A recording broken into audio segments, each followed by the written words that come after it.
What a boring book with the Smiths, bro. Dang, Shakespeare, how now? Alright, so Henry VI, Part 1.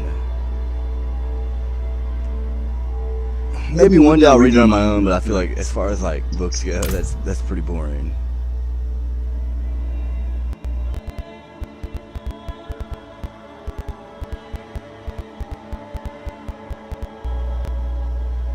Giving me step by step, you're not. Especially when it's not written by him, what it seems like.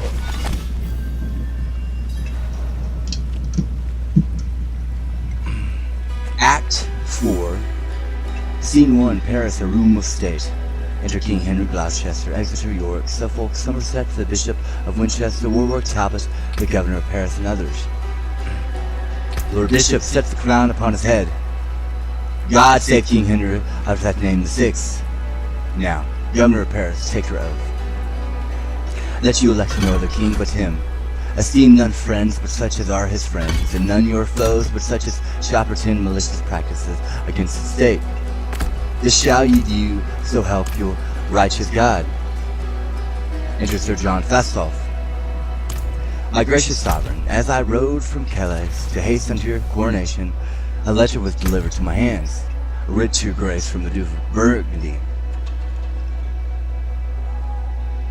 Shame to the Duke of Burgundy and thee. I vowed, base knight, when I did meet thee next, to tear the garter from the craven's leg, which I had done, because unworthily thou wast installed in that high degree. Pardon me, princely Henry, and the rest, this dastard, at the battle of Patay, when but in all was 6,000 strong, and that the French were almost 10 to 1. Before we met, or that a stroke was given, like to a trusty squire did run away, in which a thought we lost 1,200 men. Myself, and divers gentlemen beside, were there surprised and taken prisoners. Then judge, great lords, if I had done amiss, or whether that such cowards ought to wear this ornament of knighthood. Yea or no? To say the truth, this fact was infamous, and I'll beseem you, any common man, much more a knight, a captain, and a leader. When first this order was ordained, my lords, knights of the garter were of noble birth, valiant and virtuous, full of haughty courage, such as was grown and corrected by the world, not fearing death, nor shrinking for distress, but always resolute in most extreme. He then that is not furnished in this sort but to serve the sacred name of knight, profaning this most honorable order. And should if I were more worthy to be judged, be quite degraded, like a head-born swain, just refuse to boast in the blood. Stain to thy country, for thou perished thy doom. Repacking therefore thou that wast the knight, henceforth we banish thee on pain of death. I need more And now, spirit. our Lord Protector, I'm not use the letter ready yet. sent from our uncle of Burgundy, what means his grace that he hath shamed God. No more. Or claim the blessed to the king. Hath he forgot he is the sovereign? I do Or not have doth enough this churlish superscription pretend some alteration of goodwill? Where is here? I have upon a special call, moved with compassion in my country blood, together with the good complaint for such as your oppression, forsaking your pernicious faction, and joined with Charles, the rightful king of France, or a monstrous treachery. Can this be so? That in alliance, amidst I'm the not oaths, ready yet. there should be found such vices simply guile. What? Doth my uncle Burgundy revolt? He doth, my lord, and it is become I'm your not foe. ready yet. Is that the worst discovered of the It is the worst. And all, my lord, he writes. Why then, Lord Talbot, there shall profit him, and give him chastisement for this abuse. I say, you, my lord, are you not content? Content, my liege. Yes, but if I am prevented, I should have begged, I might have been employed. Then gather strength and march unto him straight. Let him perceive how ill we brook his treason, and what offense it is to flout with friends. I go, my lord, in heart desiring still you may behold confusion of your foes. Enter Vernon and Basset. Grant me the combat, gracious sovereign, and me, my lord, grant me the combat too. This is my servant, hear me, noble prince, and this is I mine, must wait a we moment. favor him.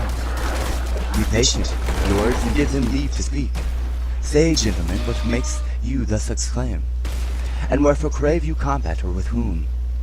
With him, my lord, for he hath done me wrong, and I with him, for he hath done me wrong. What is that wrong whereof you both complain? First let me know, and then I'll answer you. Crossing the sea from England into France, this fellow here with envious carping tongue unbraided me about the robe I wear, saying the sanguine color of the eve did represent my master's blushing cheeks, when stubbornly he did repugn the truth upon a certain question in the law, argued betwixt the Duke of York and him, with other vile and ignominious terms, in confutation of which rise rude reproach, and in defense of my lord's worthiness, I crave the benefit of law of arms. And that is my position, noble lord, for thou he seemed with forged quaint conceit to set a gloss upon his bold intent, yet no, my lord, I was provoked by him, and he first took exceptions at this badge, pronouncing that the paleness of this flower bewrayed the faintness of my master's heart. Will not this mouse, Somerset, be left? I do not have your private grudge, my lord of York, will out. A moment. Though ne'er so cunningly you smother it. Good lord, what madness rules and brain-sick men, when for so slight and frivolous a cause, such factious emulations shall arise. Good cousins both of York and Somerset, quiet yourselves, I pray, and be at peace. Let this dissension first be tried by fight, and then your highness shall command a peace. The quarrel touches none but us alone. Betwixt ourselves, let's decide it. Then, you know I'm not made for this. There's my pledge accepted, Somerset. Nay, let it rest where it began at first. This here trophy. Confirm it so, Sure mine did. honourable lord. Baked it to honour dear Confirm it Tavish, so. my best mate. Confounded be your strife, The goatman. and perish ye with your Torn to audacious pieces in the prate. sport, not Presumptuous 3 nights vassals, are you not ashamed, My thought with this it right immodest to bring clamorous the beast outrage to trouble and ago. disturb the One king last drink and us? together beneath her And you, my wings. lords, methink, you do We know well agreed to a to list bear of with your last deeds, perverse you know? subjections, much less to take occasion from them Help now me to raise a finish it. mutiny betwixt I like yourselves. to think it'd give Let Tavish me some persuade you semblance take a better of course. peace. Prove It he's not grieves to his be highness. forgotten. Good, my lords, If be we place friends. his daggers at the locations Come on hither, the list, you that would be we'll mark our combatants. mischief eternally. Henceforth I charge you, as you love our favour, quite to forget this quarrel and the cause, and you, my lords, remember where we A are. bit of blood just In shows your France, amongst a commitment fickle to wavering Tavish. nation, if they perceive a Luckily, dissension the in booze our has me looks, without sight. and that within ourselves we disagree, how will their grudging stomachs be provoked to wilful disobedience and rebel? Oh, aye. Beside what infamy would Anarchies arise, when Torben what foreign mentioned princes his own shall be hunter certified lost to that for a wolves. toy, a thing Tavish, of no couldn't imagine regard, going out King that Henry's way. peers and chief Tossed nobility about destroyed grand themselves deeds that and needed lost the doing realm of before he France. passed.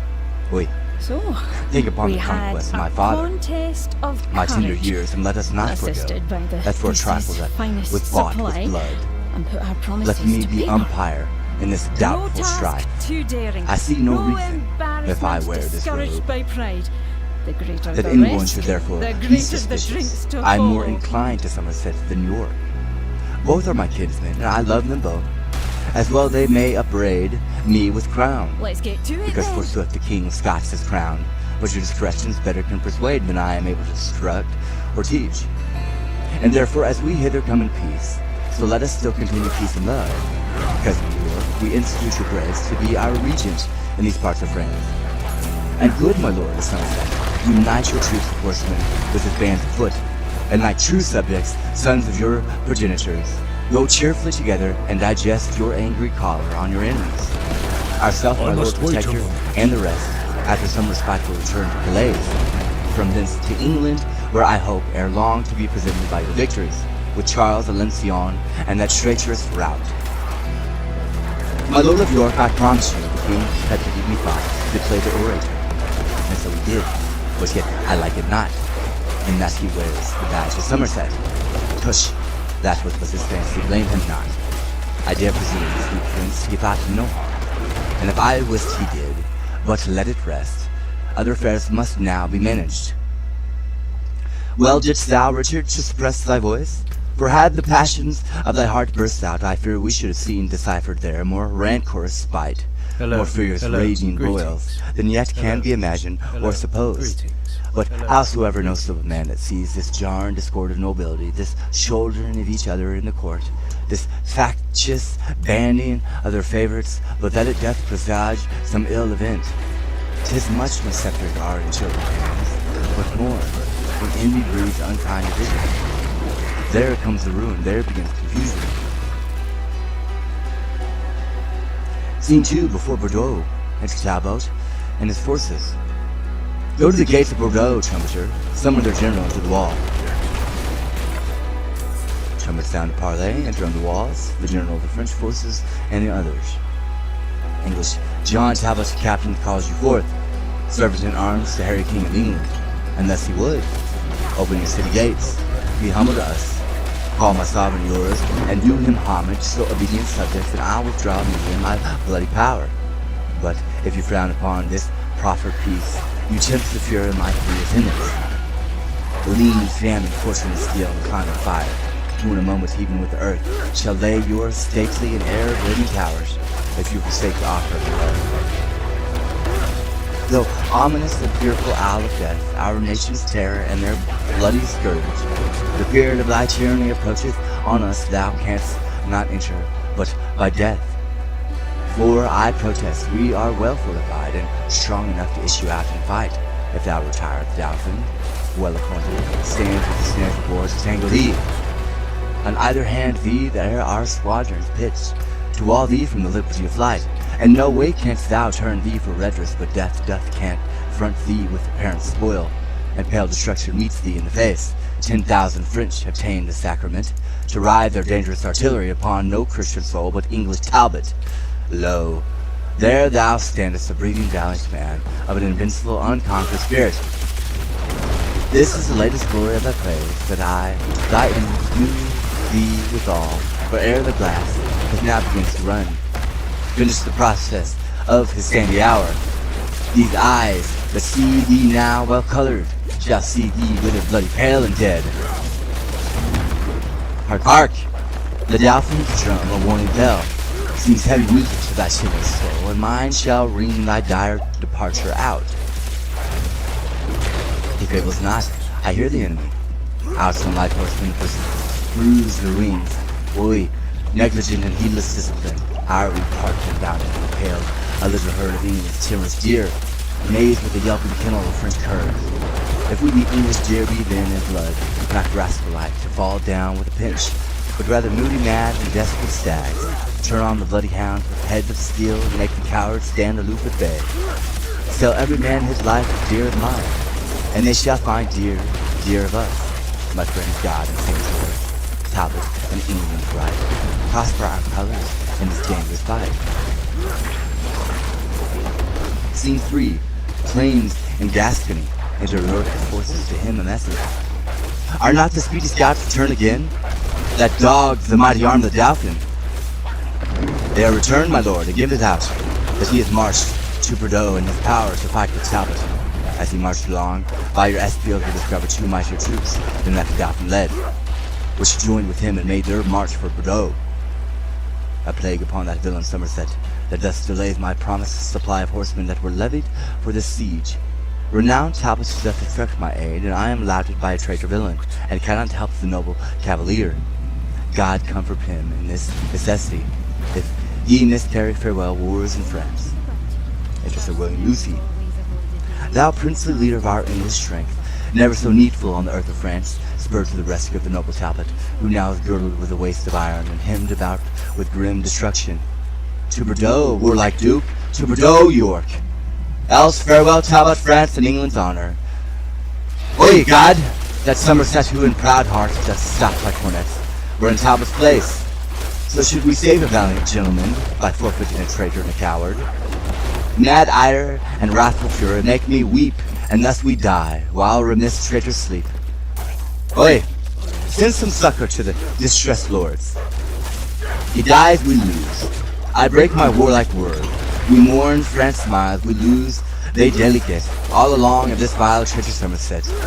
Then God take mercy on brave Talbot's soul, and on his son, young John, whom 2 hours since I met and traveled toward his warlike father. This 7 years did not Talbot see his son, and now they meet where both their lives are done. Alas, what joy shall noble Talbot have, to bid his young son welcome to his grave? Away! Vexation almost stops my breath, that sundered friends greet an hour of death. Lucy, farewell. No more my fortune can, but curse the cause I cannot aid the man. Maine, Blois, pushers and tours are worn away.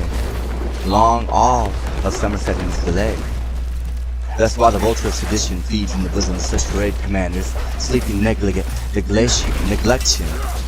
doth betray to loss the conquest of our scars of cold conqueror, that ever living man remembering Henry V, whilst they each other cross, lives honor's land and all hers lost. Scene 4, other plains and Gascony. Enter Somerset with his army, a captain of Talbots with him. It is too late. I cannot send them now. This expedition was by York and Talbot too rashly plotted. All our general forces might with assault if the very town be buckled with. The overdaring Talbot hath sullied all his gloss of former honor by this unheedful, desperate, wild adventure. York set him on to fight and die in shame, that Talbot's dead great York might bear the name. Here is Sir William Lucy, who, with me, set from our matched forces forth for aid. Enter Sir William Lucy. How now, Sir William? Whither were you sent? Whither, my lord? From bought and sold Lord Talbot, who ringed about with bold adversity, cries out for noble York and Somerset, to beat assailing death from his weak legions. And whilst the honorable captain there drops bloody sweat from his war-wearied limbs, and in advantage lingering looks for rescue, you, his false hopes, the trust of England's honor, keep off aloof with worthless emulation. Let not your private discord keep away the levied succours that should lend him aid, while he, renowned noble gentleman, yields up his life into a world of odds. Orleans the bastard, Charles, Burgundy, Alencon, Rainier compass him about, and Talbot perisheth by your default. York set him on. York should have sent him aid. And York is fast upon your grace exclaims, swearing that you withhold his levied host collected for this expedition. York lies. He might have sent and had the horse. I owe him little duty and less love, and take foul scorn to fawn on him by sending. The fraud of England, not the force of France, hath now entrapped the noble-minded Talbot. Never to England shall he bear his life, but dies, betrayed to fortune by your strife. Come, go, I will dispatch the horsemen straight. Within 6 hours they will be at his aid. Too late comes rescue, he is 10 or slain. For fly he could not if he would have fled, and fly with Talbot could never, though he might. If he be dead, brave Talbot, then adieu.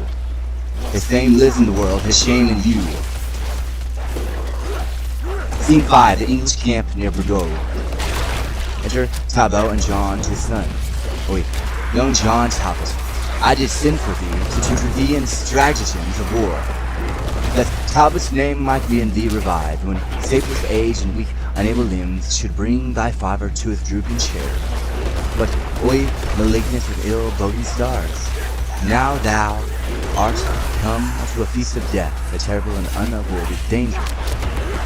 Therefore, dear boy, mount on my swiftest horse, and I direct thee how thou shalt escape by sudden flight. Come, dally not, be gone.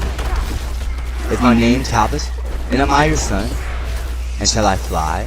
Or, if you love my mother, dishonor not her honorable name, to make a bastard and a slave of me. The world will say he is not Talbot's blood, that baseless fled when noble Talbot stood. Fly to revenge my death by thee slain. He that flies so will ne'er return again. If we both stay, we both are sure to die.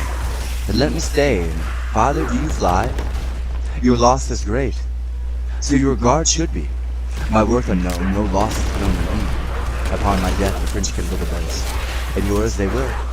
In you all hopes are lost. Flight cannot stain the honor you have won. But mine it will that no exploit have done.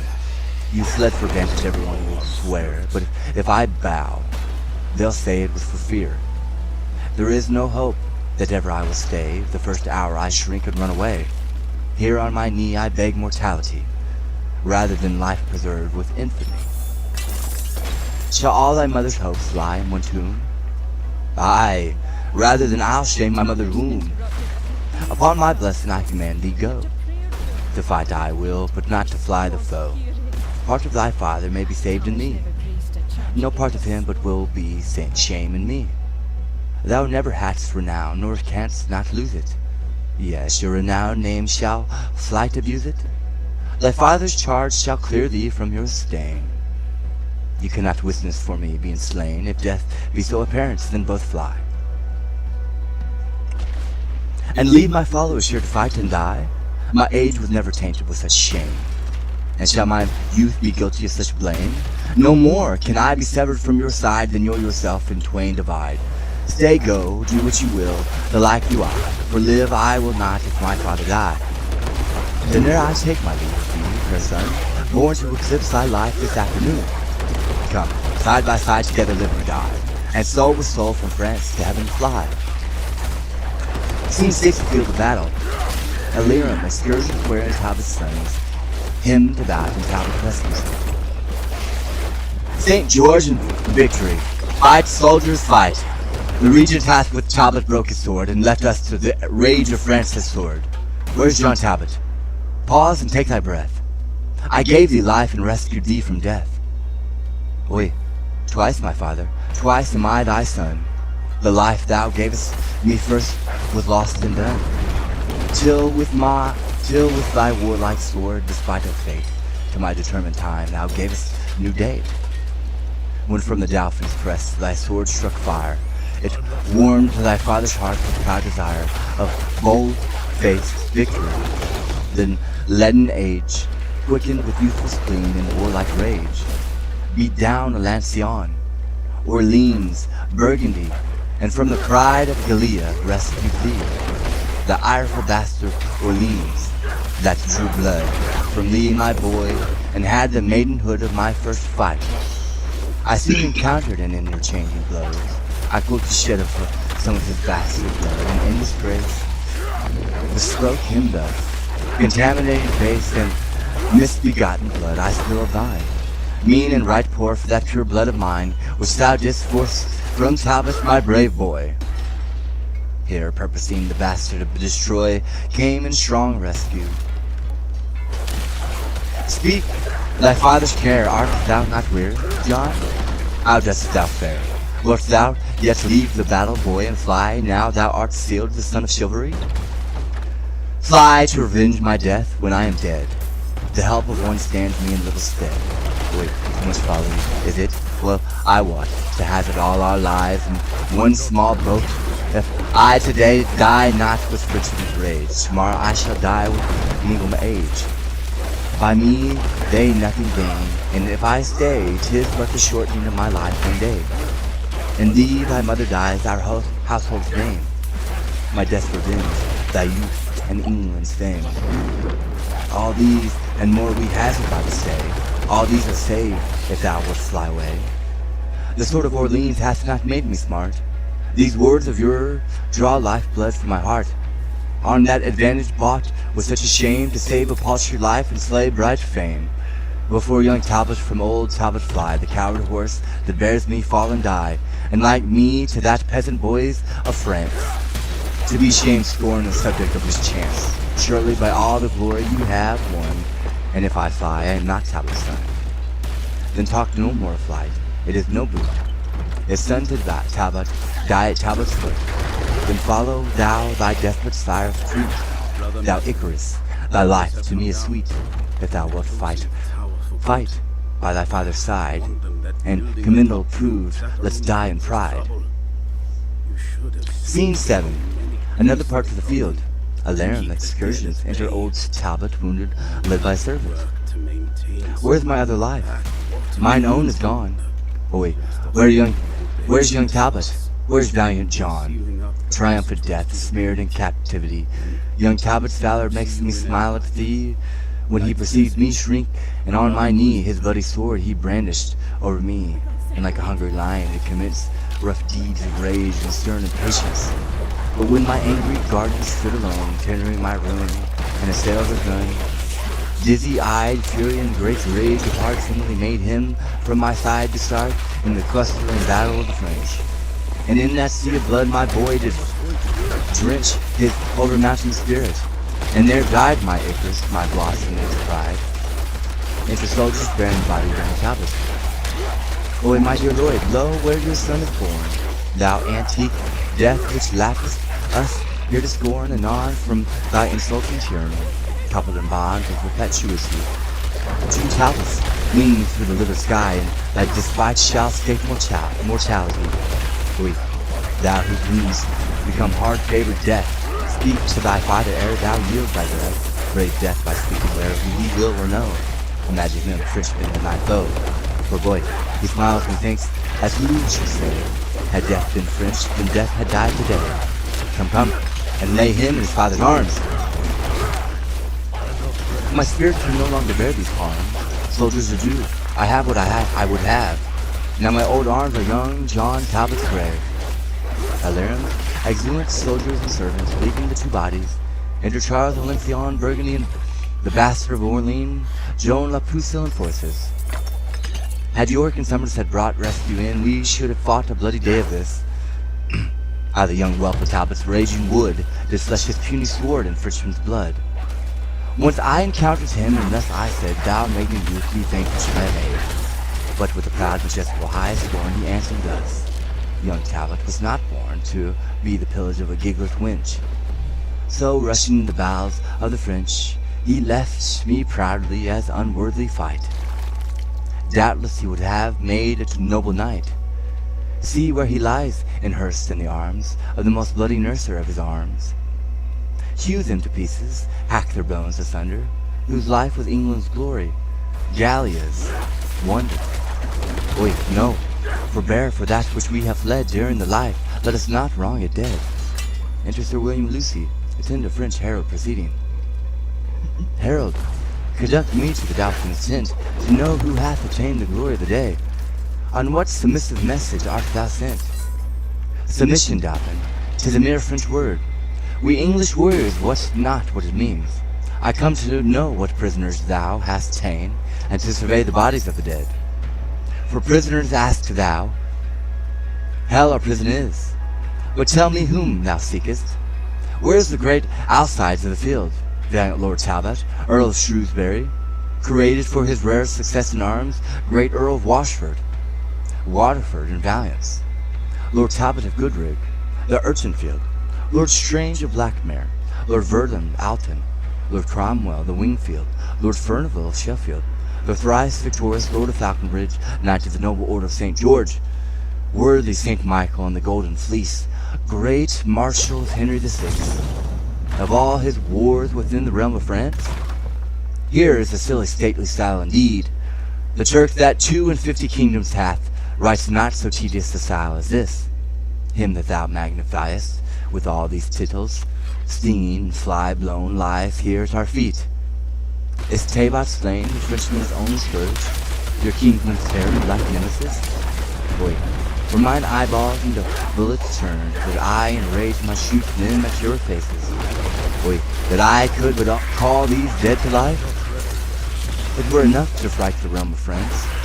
Were but his picture left among you here, it would amaze the proudest of you all. Give me their bodies that I may bear them, hence, and give them burial, the scenes their worth. I think this upstart is old Talbot's ghost. He speaks with such a proud commanding spirit, for God's sake let him have him and keep them there, that would but stink and putrefy the air. Go take the bodies hence. I'll bear them hence, for from their ashes shall be reared, the phoenix shall make all France feared. So we be rid of them, and do with them what thou wilt. And now to Paris in this conquering vain, all will be ours, and now bloody Talbot, but slain.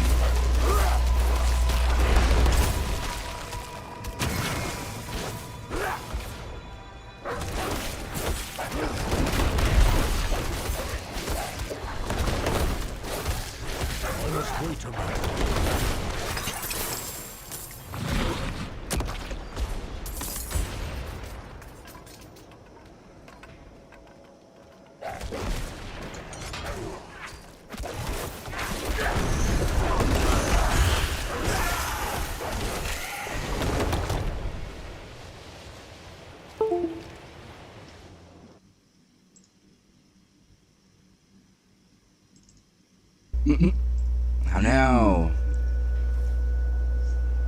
Are they still riding? Act 5, Scene 1, London, a room in the palace. Enter King Henry, Gloucester, and Exeter. Have you perused the letters from the Pope, the Emperor, and the Earl of Armagnac? I have, my lord, and their intent is this. They humbly sue unto your excellence to have a godly peace concluded between the realms of England and France. I doth with grace effect their motion. Well, my good lord, and as the only means to stop a fusion of our Christian blood, and establish quietness on every side. I marry uncle, for I always thought this was both impious and unnatural, that such immanity and bloody strife should reign among professors of one faith. Beside, my lord, the sooner to effect and stir find this knot of amity, the Earl of Armagnac, near knit to Charles, a man of great authority in France, proffers his only daughter to your grace in marriage, and with a large and sumptuous dowry. Marriage, uncle, alas, my years are young, and fitter is my study in my books. Then one of the lines, with a paramour, yet call them ambassadors, and as you please, so let them have their answers, every one.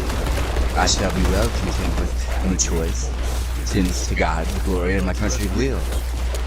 Enter the gate and 2 ambassadors, with Winchester, now Cardinal Beaufort, and habited accordingly.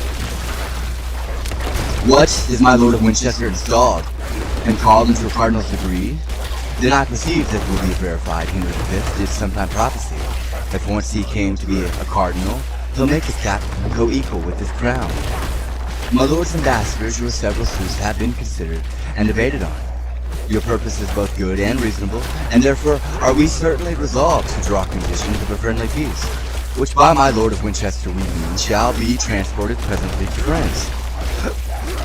And for the proffer of my lord your master, I have informed his highness so it's large, as liking of the lady's virtuous gifts, her beauty and the valor of her dower, he doth intend she shall be England's queen. An argument and proof of which contract, bear her this jewel, pledge of my affection, and so my lord protector, see them guarded, and safely brought to Dover, where in ship commits them to the fortune of the sea.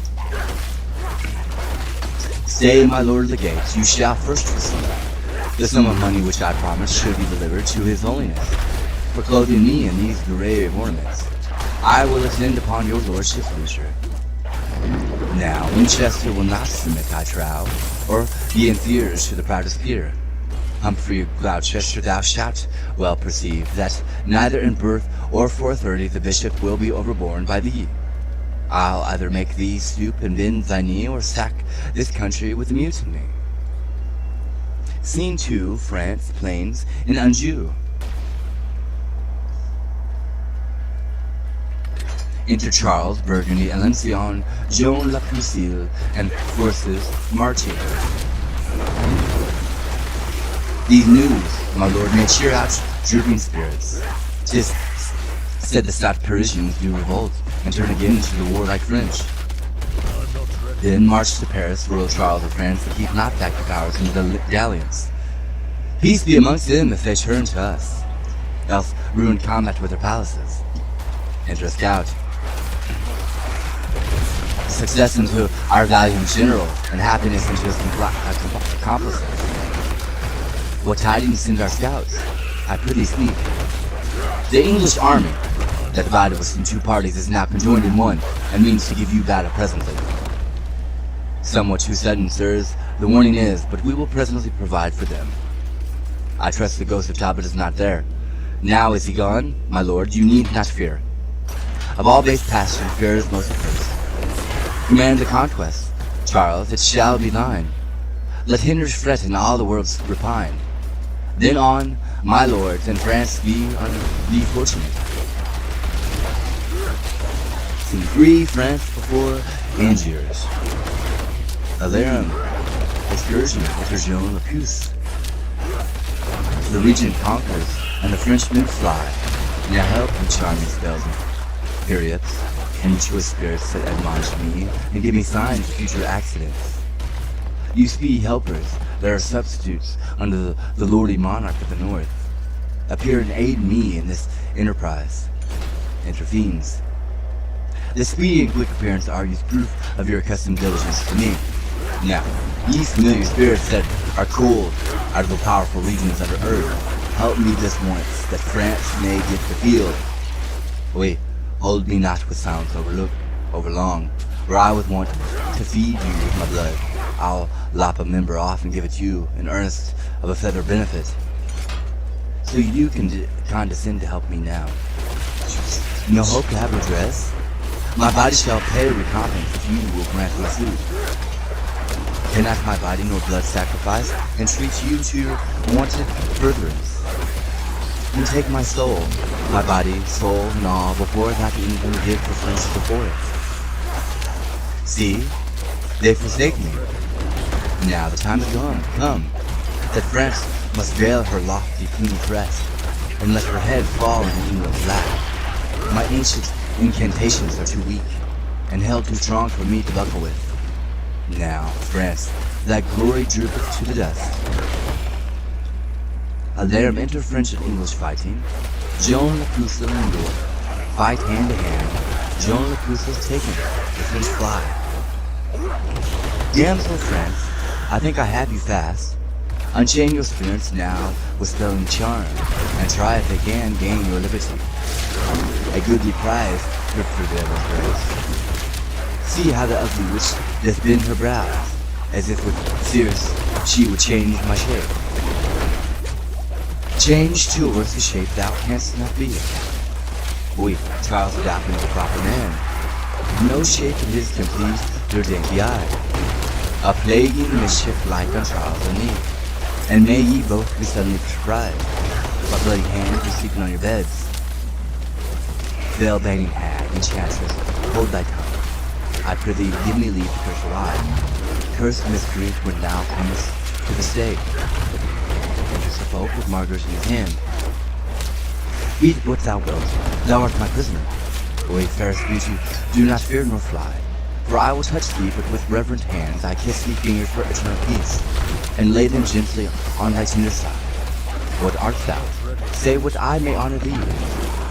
Margaret my name, and daughter to a king, and the king of Naples, whose red thou art. An earl I am, so folk am I called. Be not offended, nature's miracle, thou art allotted to be tended by me. So doth the swan her dawny signet save, keeping the prisoners underneath her wings. Yet if this servile usage once offend, go and be free again, as Suffolk's friend. Wait, stay, I have no power to let her pass, my hand would free her, but my heart says no. As plays the sun upon the glassy stream, twinkling another counterfeit beam, so seems this gorgeous beauty to mine eyes. Fain would I woo her, yet I dare not speak. I'll call for pen and ink and write my mind. Fie de la pole, disable not thyself. Hast not a tongue? Is she not here thy prison? Wilt thou be daunted at a woman's sight? Aye, beauty's princely majesty is such confounds the tongue and makes the senses grow. Say, earls of folk, if thy name be so, what ransom must I pay before I pass?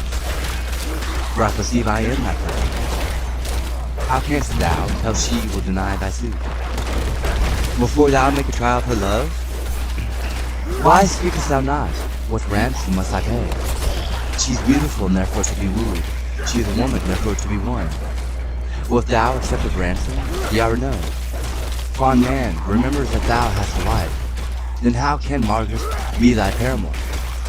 I were best to leave him, for he will not hear. Their all is marred, their lives are going hard. He talks at random, sure, the man is mad. And yet a dispensation may be had, and yet I would that you would be answering. I win this, Lady Margaret. For whom? Why, for my king, Tush. That's the wooden thing. He talks of wood. It is some carpenter. Yet, so my fancy may be satisfied if peace established between these realms, but there remains a scruple, and that too. For though her father be the king of Naples, duke of Anjou and Maine, yet is he poor, and our nobility will scorn the match. Hear ye, captain, are you not at leisure? It shall be so. Disdain they ne'er so much. Henry is youthful and will quickly yield. Madam, I have a secret to reveal. What thou I be enthralled with, it seems at night, and will not any way dishonor me? Lady, vouchsafe to listen what I say. Perhaps I shall be rescued by the French, and then I need not crave his courtesy. Sweet madam, give me hearing in a cause. Tush, woman have been captive, bait ere now. Lady, wherefore talk you so? I cry you mercy, 'tis but quid for quo. Say, gentle princess, would you not suppose your bondage happy to be made a queen? To be a queen in bondage is more vile than is a slave in base servility. For princes should be free, and so shall you, if happy England's royal queen be free. Why, what concerns his freedom unto me? I'll undertake to make thee England's queen, to put a golden scepter in thy hand, and set a precious crown upon thy head, if thou wilt condescend to be mine. What? 'Tis love. I am unworthy to be his wife. No, gentle madam, I am unworthy, and to woo so fair a dame to be his wife, and have no portion in the choice myself. How say you, madam, are you so content? And if my father please, I am content. Then call our captains and our colors forth. And madam, at your father's castle's walls, we'll crave a parley to confer with him. A parley sounded, and to Rainier on the walls. See, Rainier, see thy daughter prisoner. To whom? To me. Suffolk, what remedy? I am a soldier, and am not to weep or to exclaim on fortune's fickleness. Yes, there is remedy enough, my lord. Consented for thy honor give consent. Thy daughter shall be wedded to my king, whom I with pain have wooed and won thereto. And this, for easy held imprisonment, hath gained thy daughter princely liberty. Speaks Suffolk as he thinks? Fair Margaret knows that Suffolk doth not flatter, faith or feign. Upon thy princely warrant I descend to give the answer of thy just demand.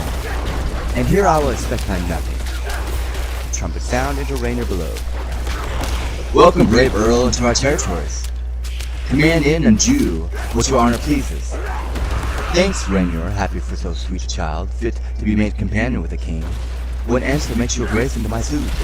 Since thou dost deign to woo her little worth, to be the princely bride of such a lord. Upon condition I may quietly enjoy my own, the county main and unto, free from depression or the stroke of war. My daughter shall be Henry's, if you please. That is her ransom. I deliver her, and those 2 countries I will undertake. Your grace shall well and quietly enjoy.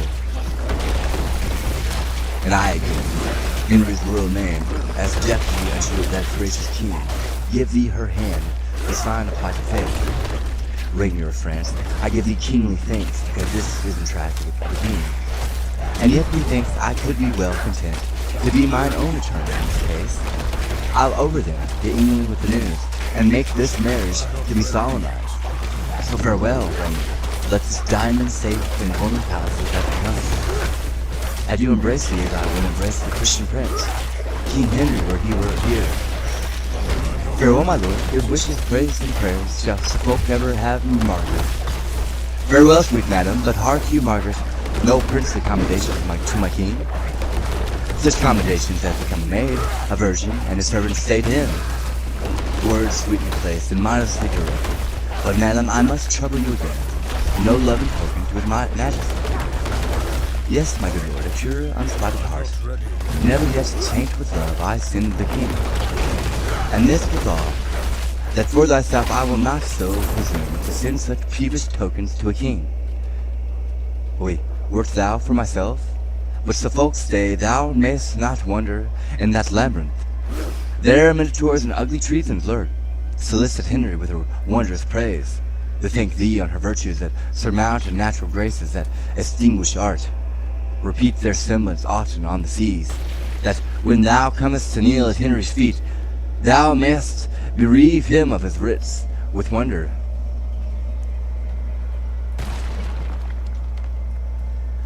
Scene 4. Camp of the Duke of York and Jew. Enter York, Warwick, and others.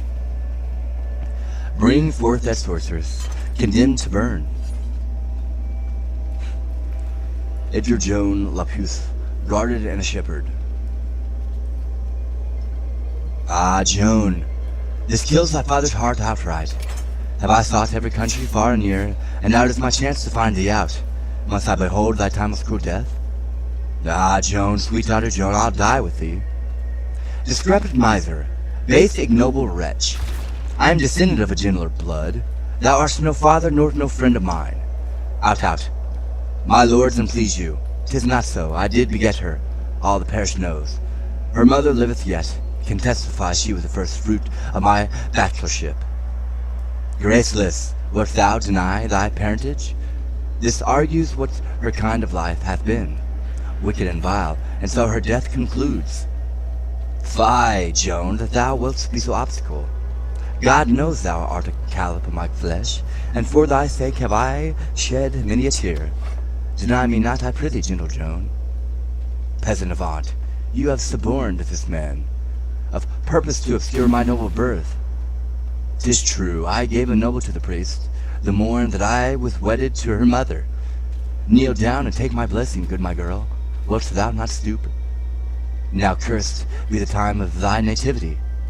I would the milk thy mother gave thee when thou suckest her breast had been a little rat's bane for thy sake, or else when thou didst keep my lambs afield, I wish some ravenous wolf had eaten thee. Dost thou deny thy father, cursed drab? Oi, burn her, hanging is too good. Take her away, for she hath lived too long to fill the world with vicious qualities. First let me tell you whom you have condemned. Not me begotten shepherd swain, but issued from the progeny of kings, virtuous and holy, chosen from above by inspiration of celestial grace, to work exceeding miracles on earth. I never had to do with wicked spirits, but you that are polluted with your lusts, stained with guiltless blood of innocence, corrupted and tainted with 1,000 vices. Because you want the grace of others have, you judge it straight a thing impossible to compass wonders but by help of devils. No, misconceived, Joan of Arc hath been a virgin from her tender infancy, chaste and immaculate in very thought, whose maiden blood thus rigorously effused will cry for vengeance at the gates of heaven. Aye, away with her to execution, and hark ye, sir, is she is a maid. Spare for no faggots, let there be anew. Place barrels of pitch upon the fatal stake, that is so her torture may be shortened. Will nothing turn your unrelenting hearts? Then Joan, discover thine infirmity, that warranteth by law to be thy privilege. I am with child, ye bloody homicides, nor does not spend the fruit within my womb, although ye hail me to a violent death. Now, heaven, forfend the holy maid with child. The greatest miracle that e'er ye wrought is all your strict preciseness come to this. She and the Dauphin have been judging. I did imagine what would be her refuge. Well, but you will have no bastard live, especially since Charles was rat father. You are deceived. My child was none of his. It was Alancion that enjoyed my love. Alancion, that notorious Machiavel. It dies, and if it had 1,000 lives. Wait, give me leave. I have deluded you. It was neither Charles nor yet the Duke I knew, but Rainier King of Naples that prevailed. A married man, that's most intolerable. Why, here's a girl. I think she knows not well. There were so many whom she may accuse. It signs she hath been liberal and free. And yet forsooth she is a virgin pure. Liberal? Strumpet thy words, condemn thy brat, and me use no entreaty, for it is in vain. Then lead me hence, with whom I leave my curse. May never glorious sun reflect his beam upon effeminate peace. Have we not lost most part of all the towns, by treason, falsehood, and by treachery? Our great progenitors had conquered. Oi, Warwick, I foresee with grief the utter loss of all the realm of France. Be patient, York. If we conclude a peace, it shall be with such strict and severe covenants, as little shall the Frenchmen gain thereby. Since lords in England it is thus agreed that peaceful truce shall be proclaimed in France, we come to be informed by ourselves. We come to be informed by yourselves what the conditions of that league must be. Speak, Winchester, for boiling chloric chokes the hollow passage of my poisoned voice. By please, hang up your ensign. Please, hang up your ensign. Let your drums be still, for here we entertain a song of peace. Scene 5, London, a room in the palace. Enter King Henry in conference with Suffolk, Gloucester, and Exeter following. Your wondrous, rare descriptions, noble Earl, of beauteous Margaret hath astonished me.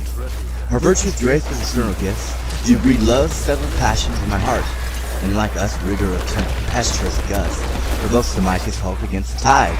So am I driven by breath of her renown, either to suffer shipwreck or arrive, where I may have fruition of her love? Hush, my good lord, this superficial tale is but a preface of her worthy praise. The chief perfections of that lovely dame, had I sufficient skill to utter them, would make us volume of enticing lines, able to ravish any dull conceit. And which is more, she is not so divine, so full replete with the choice of all delights, but with as humble lowliness of mind, she is content to be at your command.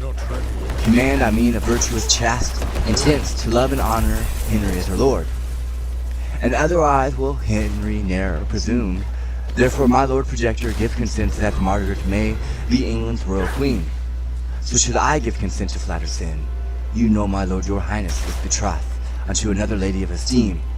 How shall we then dispense with that contract, and not deface with your honor with reproach?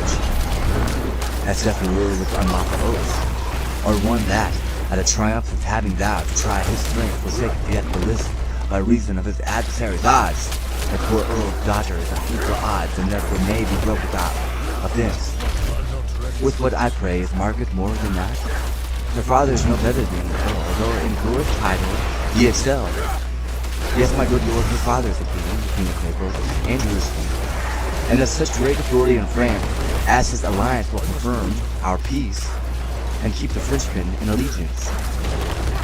And so the Earl of Armagnac may do, because he is near kinsman unto Clayton. Besides, his wealth doth want a liberal dower, where Rainier sooner will receive than give.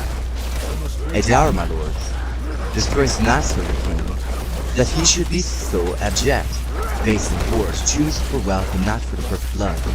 Henry is able to enrich his queen, and not to speak in a queen to make him rich. So worthless peasants bargain for their wives, as market men for oxen, sheep, or horse. Marriage is a matter of more worth than to be dealt in by attorneyship.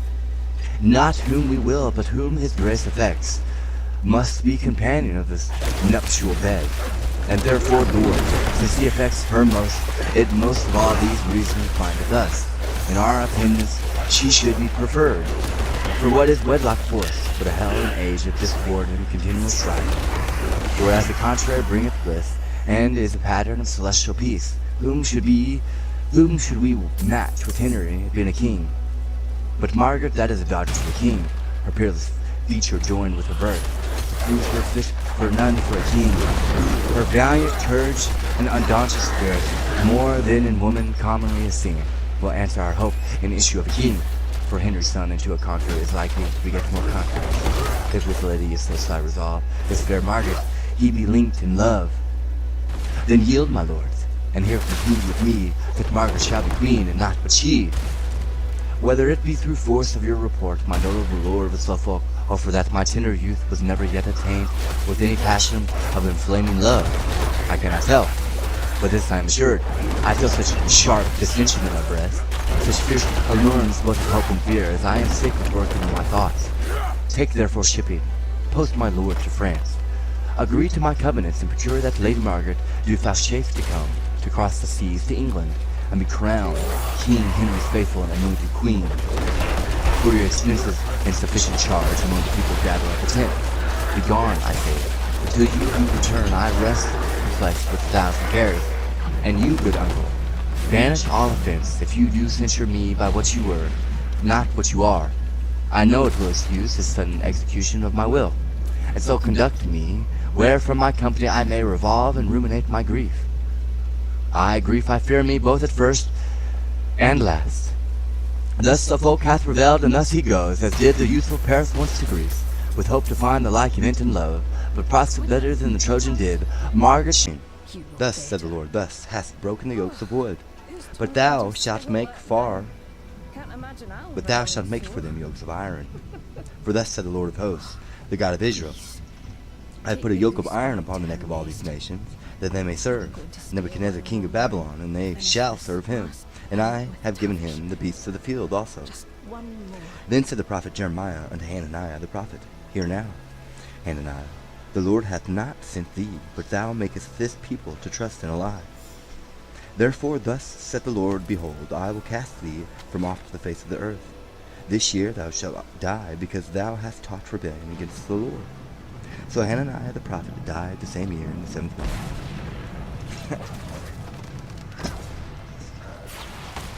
Hi.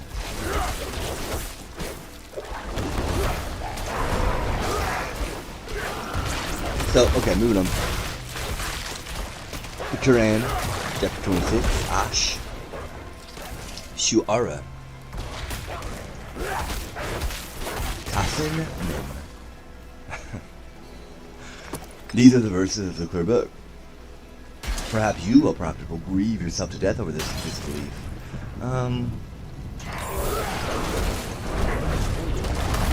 If we will, we could send down upon them compelling from the heavens, leaving their neck bent in utter submission. Whenever new reminder comes to them from the most compassionate, they always turn away from it. They had certainly denied the truth, so they would soon face the consequences of the belief. Have they failed to look at the earth, to see how many types of fine plants we have caused to grow in it? Surely in this instance, most of them will not believe. And the Lord certainly is almighty and most merciful. Remember when the Lord called out to Moses, Go to the wrongdoing people, the people of Pharaoh. Will they not fear Allah? He replied, My Lord, I fear they will reject me.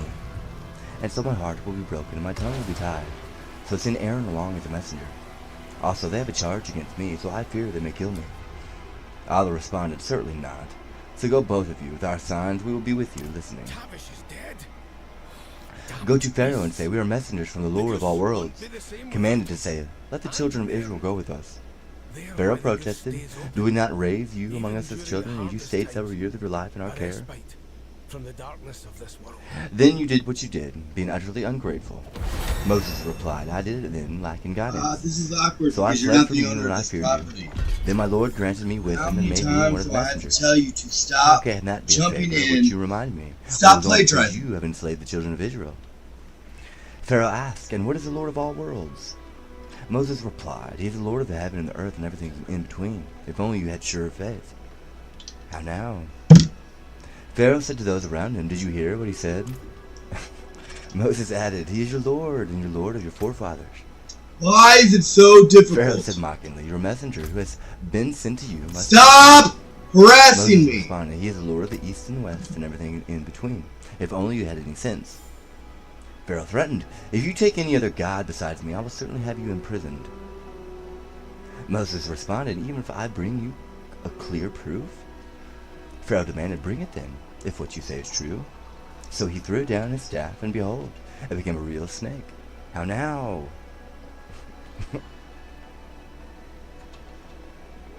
Then he drew his hand out of his collar, and it was shining white for all to see. Pharaoh said to the chiefs around him, He's indeed a skilled magician. Excuse me for a second. I could probably look it up. Who seeks to drive you from it?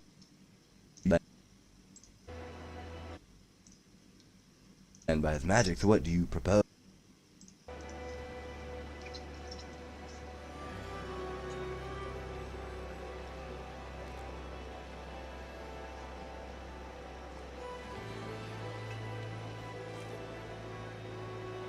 So let's get them out now.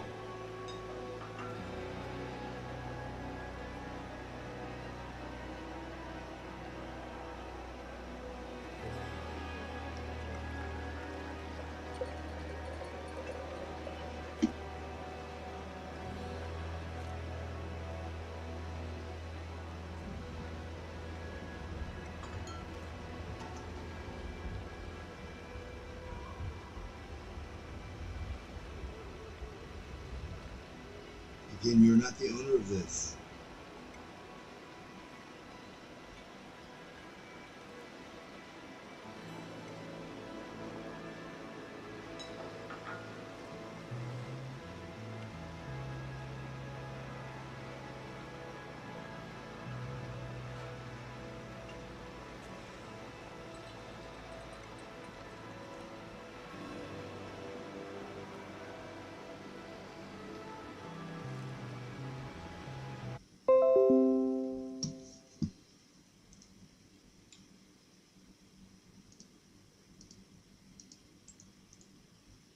You little fucker, I promise you I'm gonna kill every one of you. I'm gonna kill every one of you, I promise you. I don't care. It's not my problem. It is not my problem. I'm not helping you.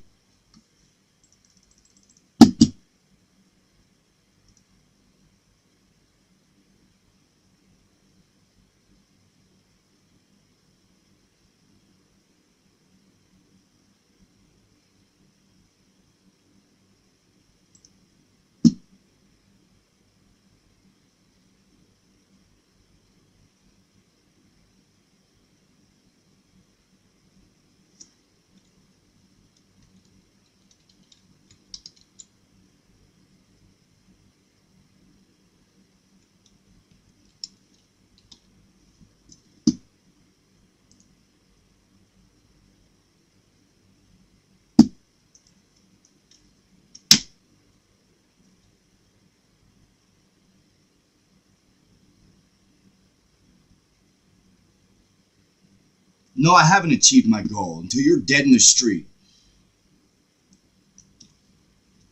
I'm not shaking your hand. You're at death. My fucking little nigger. You are at death.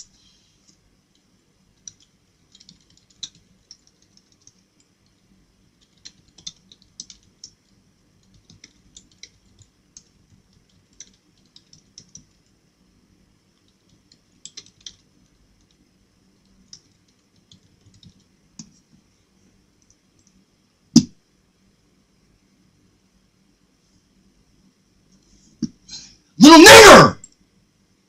I promise you, you're not getting a pat on the back. I cannot wait to shit on you. That is what you're getting. Period. Stupid fucking bitch. You're a fucking little goddamn cunt. Shut up. Nobody wants your fucking ugly ass. I can't wait to shit. It better work properly.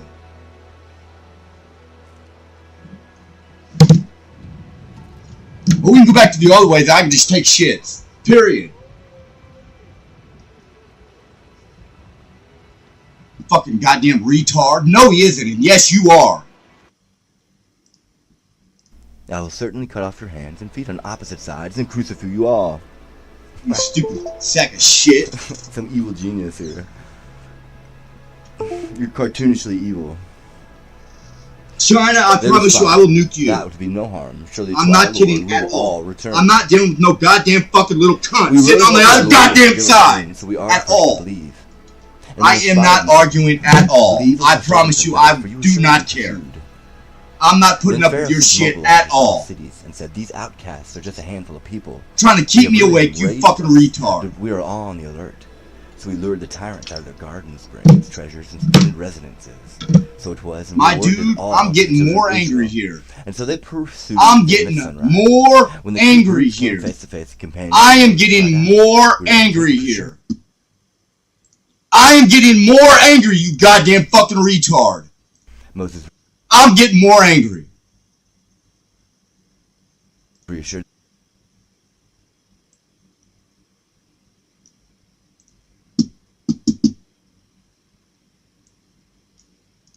I cannot do that here.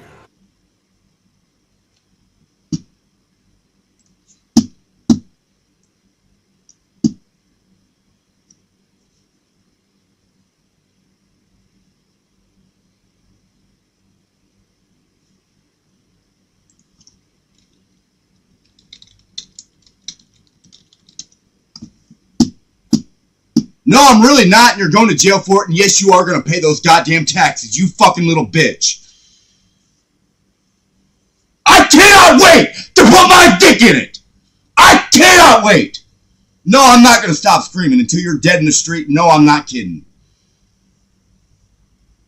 I'm going to burn your fucking ass to the ground, and I mean every goddamn word of it. Go ahead and step into my stream. This is the goddamn Bible, you fucking retard. Keep it up, military. I promise you I'll burn every goddamn one of you. I do not like you. It is not going to change. I cannot wait to see you, fucking retard. I cannot wait. This ain't on you, bitch. This ain't yours.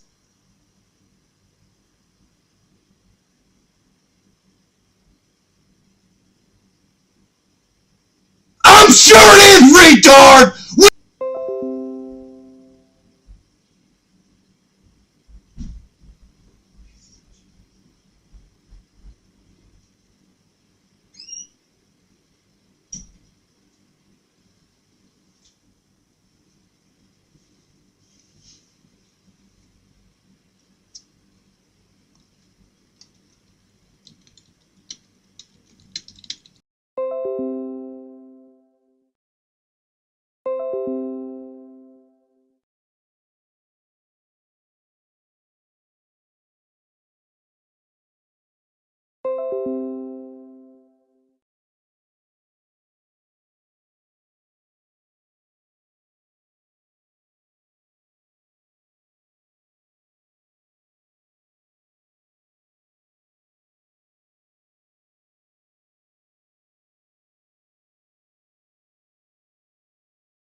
them. Absolutely not.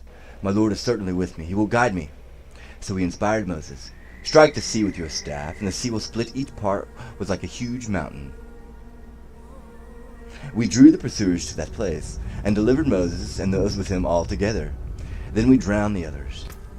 Surely in this is a sign, yet most of them would not believe. And your Lord is certainly the Almighty, most merciful. Relate to them, O prophet, the story of Abraham, when he questioned his father and his people. What is that you worship besides Allah? They replied, we worship idols, to which we are fully devoted. Abraham asked, can they hear you when you call upon them? Or can they benefit or harm you? They replied, no, but we found our forefathers doing the same. Abraham responded, have you really considered what you've been worshipping, you and your ancestors? They are all enemies to me, except the Lord of all worlds. He is the one who created me, and he is alone guides me. He is the one who provides me with food and drink. He alone heals me when I am sick. And he is the one who will cause me to die and then bring me back to life. It's not cool. And he is the one who I hope will forgive my faults. Okay, Neve. My Lord grant me wisdom and join me with the righteous. Bless me with honorable mention among later generations. She figured something out, Army. Make me one of these awarded the garden of bliss. Forgive my father, for he is certainly one of the You're not getting out of it. And do not disgrace me on the day. All will be resurrected. The day when neither wealth nor children will be of any benefit. Only those who come before Allah with a pure heart will be saved. On that day, paradise will be brought near to the God-fearing, and the hellfire will be displayed to the deviant. And it will be said to them, where are those you used to worship beside Allah? Can they help you or even help themselves? Then the idols will be hurled headlong into hell, along with the deviant and the soldiers of Iblis all together. There the deviant will cry while disputing with their idols, by Allah, we were clearly mistaken, when we made you equal to the Lord of all worlds, and none led us astray other than the wicked. Now we have none to intercede for us, nor a close friend. If only we could have a second chance, and we would be believers. Surely, and this is a sign, yet most of them would not believe. And your Lord okay, so here we have a problem with Proton. The people of Noah rejected. It's a major problem. When their brother Noah said to them, will you not fear We're Allah? not arguing. I am truly a trustworthy This isn't messenger. Tessay either, Army. So fear Allah and obey me. I No, do not it ask isn't. you for any reward for this message. My reward is only from the Lord of all worlds. So fear Allah and obey me. I don't think we have Noah specifically. They argued, how can we believe in you when you are followed only by the lowest of the low? He responded, and what knowledge do I have of what they do? Their judgment is with my Lord, if you had any sense. I am not going to expel the believers. I am only sent with a clear warning. They threatened, if you do not desist, oh no, you will surely be stoned to death. Noah prayed, my Lord, my people have truly rejected me. So judge between me and them decisively, and save me and the believers with me. So we saved him and those with him in the fully loaded ark. Then afterwards we drowned the rest. Surely in this is a sign, yet most of them would not believe. And your Lord is certainly Almighty, most merciful. The people of Ad rejected the messengers when their brother Hud said to them, will you not fear Allah? I am truly a trustworthy messenger to you. So fear Allah and obey me. I do not ask you for any reward for this message. My reward is only from the Lord of all worlds. Why do you build a landmark on every high place in vanity, and construct castles as if you are going to live forever, and act so viciously when you attack others? So fear Allah and obey me. Fear the one who has provided you with the good things you know. He provided you with cattle, and children, and gardens. And We're not food. interested. Goodbye. I truly fear for you the torment of a tremendous day.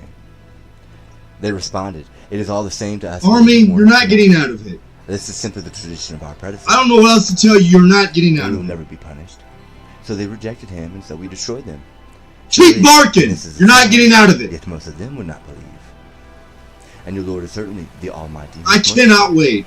The people of Thamud reject the messengers when their brother Salih said to them, will you not fear Allah? You're a bitch. If that's what's going on, you're a bitch. I I am already truly a killed you. trustworthy messenger to you. So fear Allah and obey me. I do not ask you for any reward for this message. My reward is only from the Lord of all worlds. Do you think you will be forever left secure in what you have here? Amid gardens and springs, and vicious crops and palm trees loaded with tender fruit, to carve homes in the mountains with red skill? So fear Allah and obey me. and do not follow the command of the transgressors who spread corruption throughout the land, never setting things right. They replied, you are simply bewitched. You are only a human being like us, so bring forth a sign of what you say is true. Salih said, here's an answer. She will have her turn to drink as you have fruit yours, each on an appointed day. And do not ever touch her with her harm, or you will be overtaken by the torment of a tremendous day. But they killed her, becoming frightful, so the punishment overtook them. Surely in this is a sign you have most certainly not believed, and your Lord is certainly most merciful. The people of Lot rejected the messengers when the devil Lot said to them, do not fear Allah. I am truly a trustworthy messenger to you. So fear Allah and obey me. I do not ask you for any reward for this message. My reward is only from the Lord of all worlds. Why do you men lust after fellow men, leaving the wives that your Lord has created for you? In fact, you are transgressing people. Your friend, you do not desist.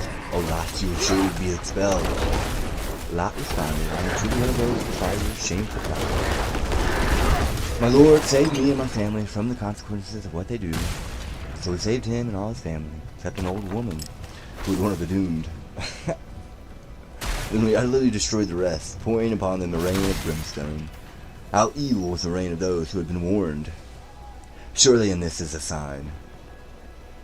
Yes, most of them would not believe, and your Lord is certainly the Almighty, most merciful. The residents of the people rejected the messenger of Shu'aib said to them, do not fear Allah. I am truly a trustworthy messenger. So fear Allah and obey me. I do not ask you for any reward for this message. My reward is only from the Lord of all worlds. Give full measure and cause no respect.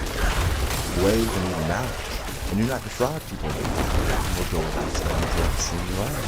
And fear the Lord, will be you and all things. They replied, you are simply bewitched. Also, you are only a human being in distress, and we can hear it indeed alive. To cause deadly pieces of this kind of politics. Shu'aib responded, my Lord knows best. So they rejected him. So what made his mind form for the day of the daily cloud? That was really trying to change them. Surely, and this is a sign, your princes then will not be. And your Lord is certainly this is certainly a revelation from the Lord of our Lord. It's a trustworthy spirit Gabriel brought down so that you may be informed and clear air of the tongue. And it has indeed been foretold in the scriptures of those before. Was it not sufficient proof for the denier that has been recognized by the knowledgeable among the children of Israel? Had we revealed it to non-Arabs, who would then recite it to the denier, through Arabic, still they would not have heard. This is how we realize the matter. Goat? Are you goading? They will not believe until they see the painful punishment, which will take them by surprise when they least expect it. Then they will cry, can we be allowed more time? Do they really seek taste of the Imagine the fact that we allowed them to commit for years, then there came to them what they had been threatened. Would that enjoyment be of any benefit to them at all? We have never destroyed the society without warners to remind them, for we could never wrong to anyone. It was not the devils who brought this Quran down. It is not for them to do so, nor can they, for they are strictly barred from even overhearing it. So do not ever call upon any other god besides Allah, or you will be one of the punished, and one all starting with closet relatives, and be gracious to the believers who follow you. But if they disobey you, say, I am certainly free of what you do. Put your trust in the Almighty and His mercy. You see, you need to rise for prayer at night, as well as your movements of prayer, along with fellow whisperers. He alone is indeed the all-hearing, all-knowing. Shall I inform you of whom the devils actually descend upon? They descend upon every sinful liar who gives an attentive ear to half-truths, mostly passing sheer lies. I suppose they're voluntarily deviants. Do you not see how they rant in every field, only saying what they never do? Except those who believe you good, remember Allah, poetically avenging and wrongfully slandered. The wrongdoers will come to know the evil end that they will meet.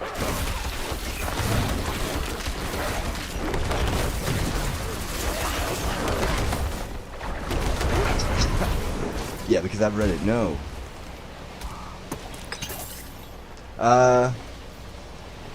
Hold on.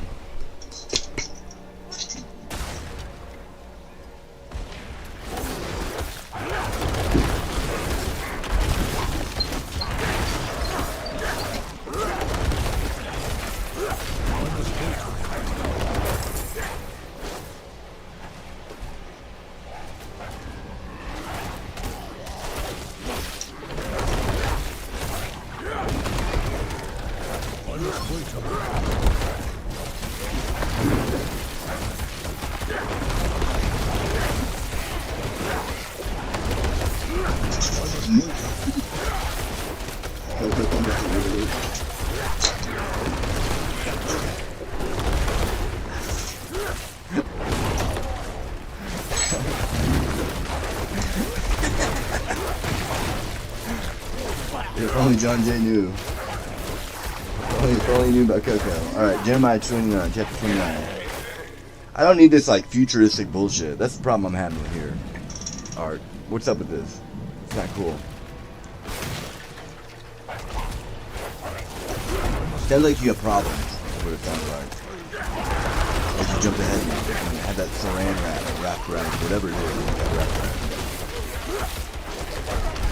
That is more than frustrating. Every fucking step.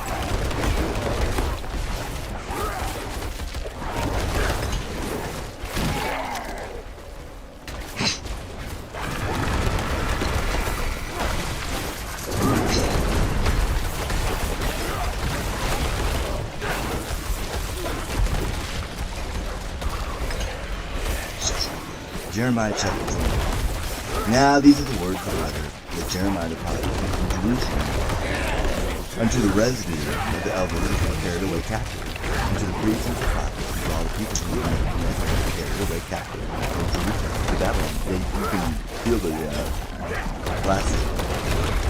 After that, Jignoah the king and the queen and the eunuchs, the princes of Judah and Jerusalem, and the carpenters and the smiths were departed from Jerusalem.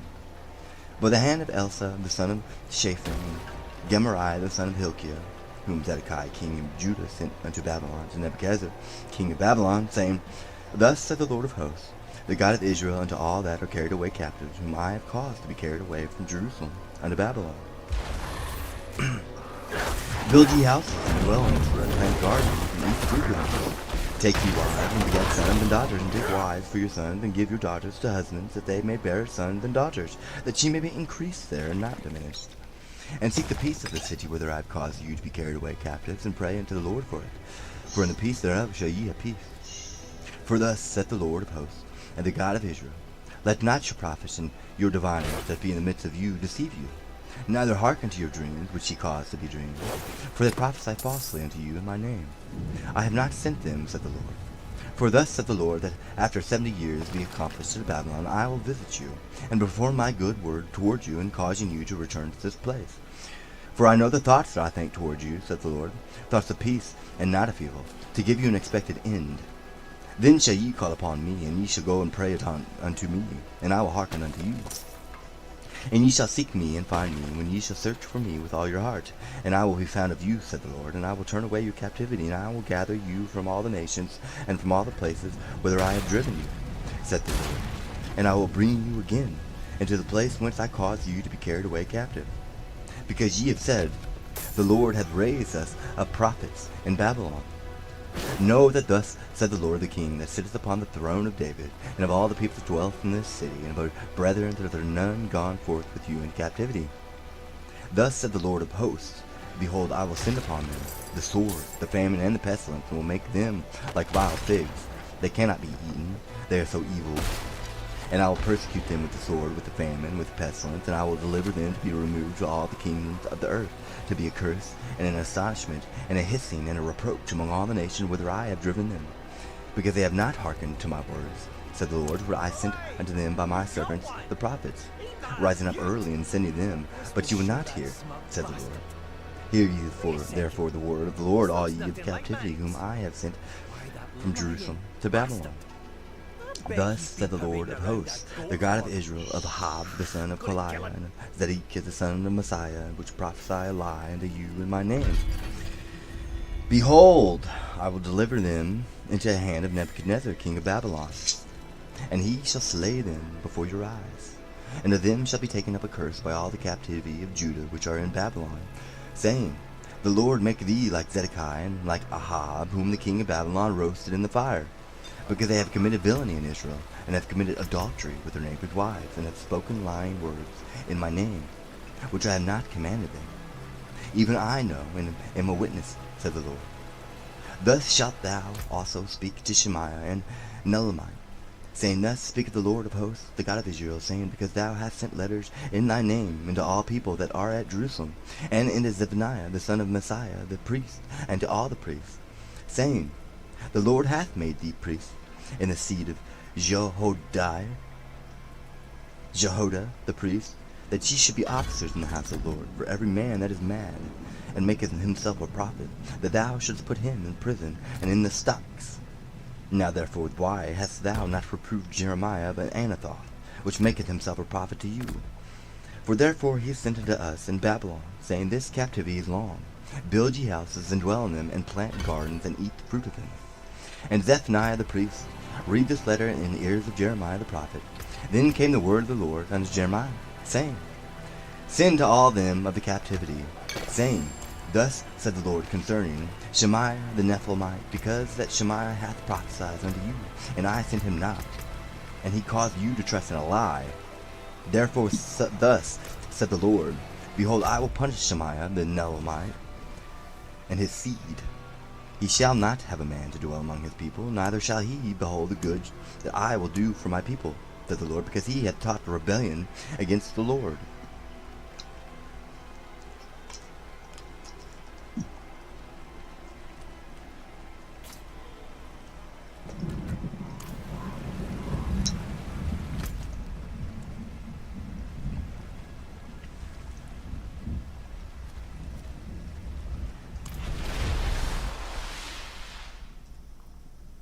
Chapter 27, An Nami. Tasin. These are the verses of the Quran, the clear book. The clear book. I don't think I've never seen a clear book.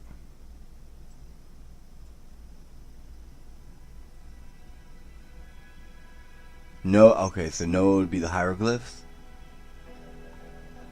It is a guide and good news for the believers, those who establish prayer, pay almsgiving, and have sure faith in the hereafter. As for those who do not believe in the hereafter, we have certainly made their evil deeds appealing to them, so they wander blindly. It is they who will suffer a dreadful torment, and in the hereafter they will truly be the greatest losers. And indeed, you, O Prophet, are receiving the Quran from the one who is all-wise, all-knowing. The blacks. I cannot do that here.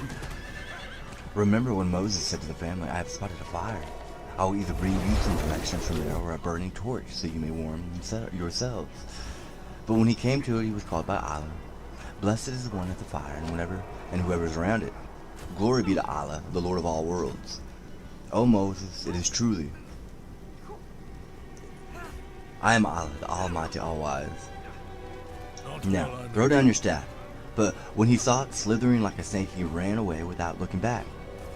Allah reassured him, O Moses, do not be afraid. Messengers should have no fear in my presence. Fear is only for those who do wrong, but if they later mend their evil ways with good, then I am certainly all forgiving, most merciful. The beast. Now put your hand, though, through the opening of your collar. It will come out shining white, unblemished. These are the 2 of 9 signs for Pharaoh and his people. They have truly been a rebellious people. Used to it. But when our enlightening signs came to them, they said, This is pure magic. And although their hearts were convinced the signs were true, they still denied them wrongfully and arrogantly. See then what was the end of the corruptors. Indeed, we granted knowledge to David and Solomon, and they said in acknowledgement, All praise is for Allah, who has privileged us over many of his faithful servants. And David was succeeded by Solomon, who said, O people, we have been taught the language of birds and been given everything we need. This is indeed a great privilege. Solomon's forces of jinn Humans and birds were rallied for him, perfectly organized. And when they came across a valley of ants, an ant warned, "Oh, ants, go quickly into your home so Solomon and his armies do not crush you unknowingly." So Solomon smiled in amusement to her words and prayed, "My Lord, inspire me to always be thankful for your favors, which you have blessed me and my parents with. Do good deeds that please you. Admit me by your mercy into the company of your righteous servants." One day he inspected the bird and said, "Why is it that I cannot see the hookah? Could it be an accident? I will surely subject him to some and bring me home peace."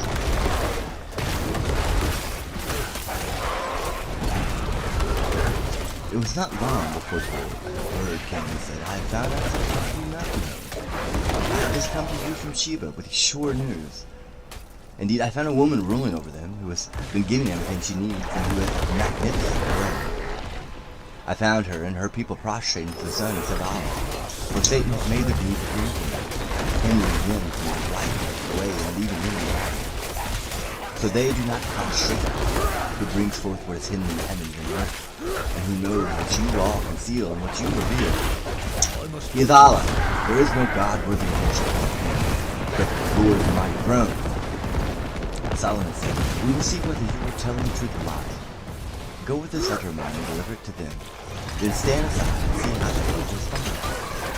The queen later announced, "O chiefs, indeed a noble letter has been delivered to me.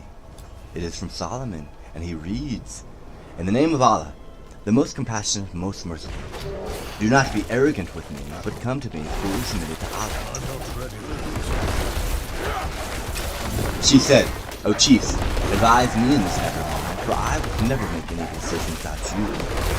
They responded, "We are a people of strength and great military, but the decision is yours, so decide what you will." She reasoned, "Indeed, when kings invade a land, they ruin it and debase its nobles. They really do so. But I will certainly send him a gift, and see what response my envoys will return with." When the chief envoy came to him, Solomon said, "Do you often know? What Allah has granted me is far greater than what he has granted you. No, it is you who rejoice in receiving gifts. Go back to them, for we will certainly mobilize against them forces which they can never resist, and we will drive them out from there in disgrace, fully humbled." Solomon asked, "O chiefs, which of you can bring me her throne before they come to me in full submission?" One night in James to you before you rise from the sky.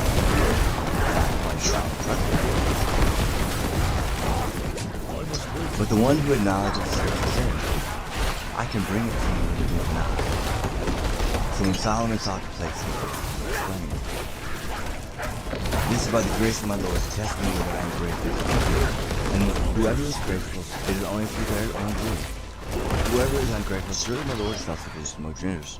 So what you have here right now is a military chief that has an ark and is trying to get out of the ark.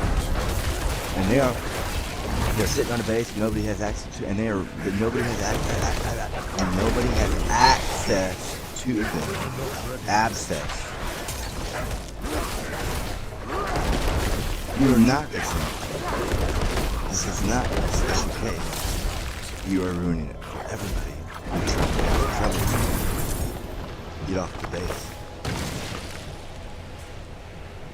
No! That's what they do. I cannot wait. Indeed I am. My guard turned on me, tried to choke the life out of me. All I could do before I lost consciousness was go over the cliff. I need to return to Kuyovashak and request a night escort. Please, take the tithing demands. They're sitting on the base with the Ark of the Covenant, lying to everyone, stealing from me, causing a scene, acting like a child because they don't want to pay one man, thinking that they're going to kill the one man and just cause a scene is what they're doing.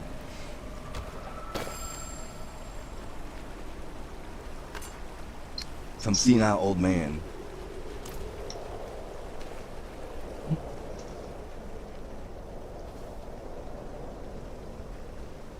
That is exactly what's going on here.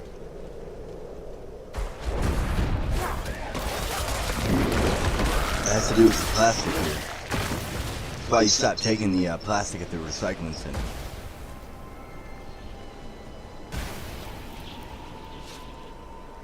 Again, you have a group of individuals that have a device that they should not have, that has been concealed. Either you can pay me or you can shut the fuck up. It's not a joke. That's, dude, this is more than a problem. It's more than a problem. The mentality behind it is more than a problem. I will need to make the necessary arrangements. Please, excuse me. How did this happen? I shouldn't. Then Solomon said, "Disguise her throne for her, so we may see whether she will recognize it, or she will not be able to." Ah, yes. Of course. So when she arrived, it was said to her, Carry on. "Is your throne like this?" She replied, "It looks to be the same.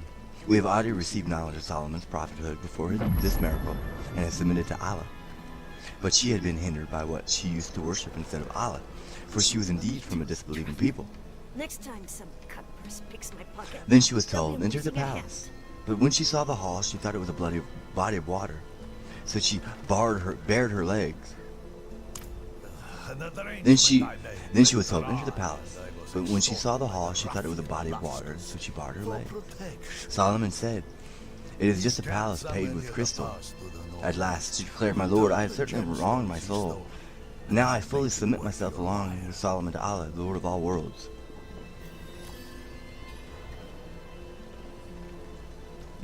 Solomon, thank you. Thank you for finally telling me exactly what it is. You're the only person who will give me a straight answer here. Even in the Bible, they would not. They were sitting there beating around the bush. Thank you, finally. I saw eyes in the darkness of the forest before I reached It is just a the palace paved with crystal. glowing eyes. I've never been so terrified.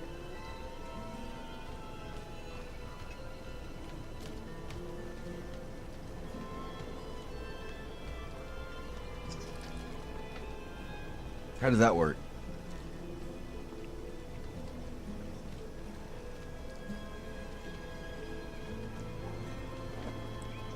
Okay, that makes a lot more sense. So that's literally like a piece of the ship. If that's what it's like, it's in a cave and you stumbled on that and it's me.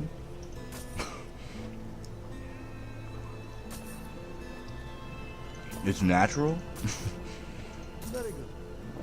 Thank you. Either way, it's the ship. I mean, it's in there. That is it. Bless and thank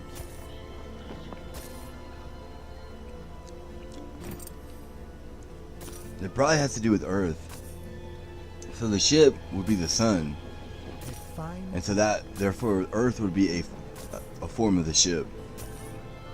Earth itself, and so like it would be the two combined.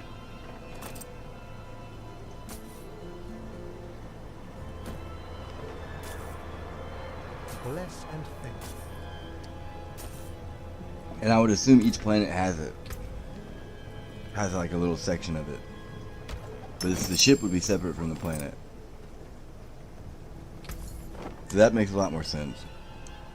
I was sitting there trying to think about, May the light keep you. like, why would you... I mean, I get it for, like, safety purposes. That makes sense. They're making it seem like it's a little ball. It's just a palace paved with crystal. Okay. And we certainly sent to the people of Thamud their brother Salih, proclaiming, "Worship Allah." But they suddenly split into two opposing groups.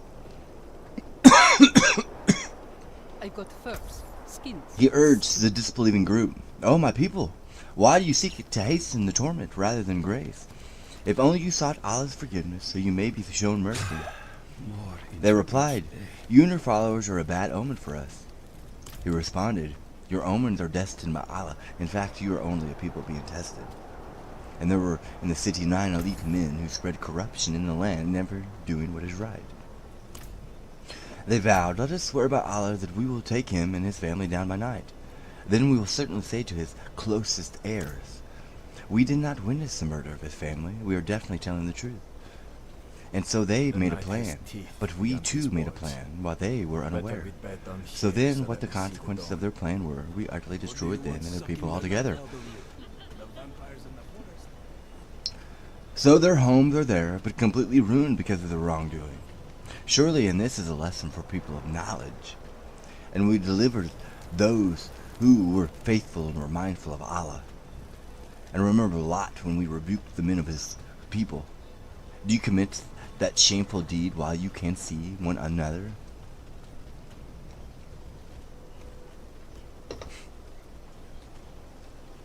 Do you really lust after men instead of women?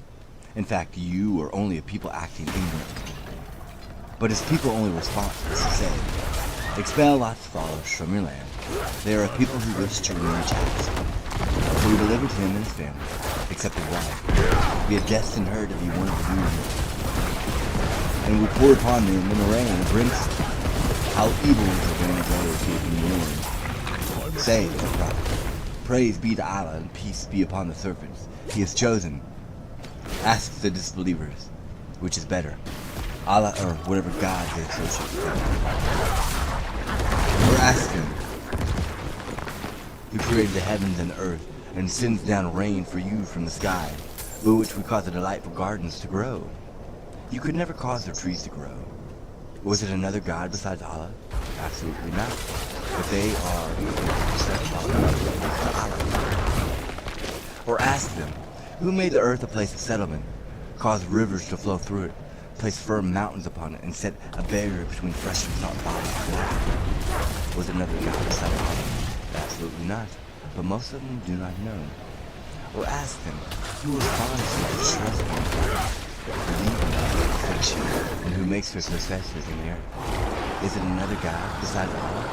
Yes, you are hardly mindful. Or ask them, who guides you in the darkness of the sun, and sends the wind to assure you. Is it another God besides Allah? Exalted is Allah.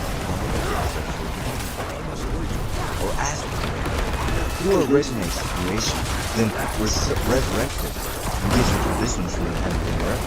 Is it another God besides Allah?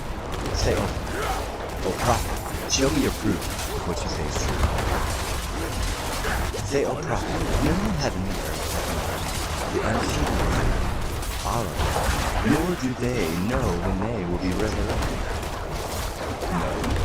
Their knowledge is hereafter amongst the ignorant, and that they are no doubt guided, and truth there told is blind to it. Disbelievers ask, when we and our fathers are reduced to dust, we will really be brought to the line. We have already been prophesied, as well as I forefathered earlier. This is nothing but ancient fables. Fail prophets. Travel throughout the land and see the fate of the wicked. Do not grieve for them, nor be distressed by their schemes. They ask believers, when will this threat come to pass, if what you say is true? Say, O prophet, perhaps some of what you seek is in this close at hand. Okay. Surely you're panicking. Stop panicking. Surely your Lord is ever bountiful to humanity, but most of them are ungrateful. And surely your Lord knows what their hearts conceal and what they reveal. For there is nothing hidden in heaven nor the earth without being written in a perfect record. Indeed, this Quran clarifies for the children of Israel most of what they differ over, and it is truly a guide and mercy for the believers. Your Lord will certainly judge between them by his justice, for he is the Almighty, all-knowing. So, put your trust in Allah, for you are surely upon the path of pure truth. You certainly cannot hear the truth, nor can you make the deaf hear the call when they turn their backs and walk away. Nor can you lead the blind out of your misguidance. You can make none hear the truth, except those who believe in our revelations, fully submitting to Allah. And when the decree of the hour comes to pass against them, we will bring forth to them the beasts from the earth, telling them that the people had no sure faith in our revelation. Watch for the day we will gather from every faith community a group of those who deny our revelations, and they will be driven in ranks. When they finally come before their Lord, he will ask them, Did you deny my revelation without even comprehending? It's her teeth. Even comprehending them, or what exactly did you do? And the decree of torment will be justified against them for the wrongdoing, leaving them speechless. Her teeth. Do they not see that we made the night for them to rest in, and the day light? Surely in this are signs of those who believe. And beware of the day of trumpet will be blown, and all those in the heavens and all those on earth will be horrified to the point of death, except those Allah wills to spare, and all will come before him fully humbled. Now you see the mountains, thinking they are firmly fixed, but they are traveling just like clouds. That is the design of Allah, who has perfected everything. Surely he is all aware of what you do. Whatever comes with a good deed will be rewarded with what is better, and they will be secure from the horror on that day. And whoever comes with an evil deed will be hurled face first into the fire.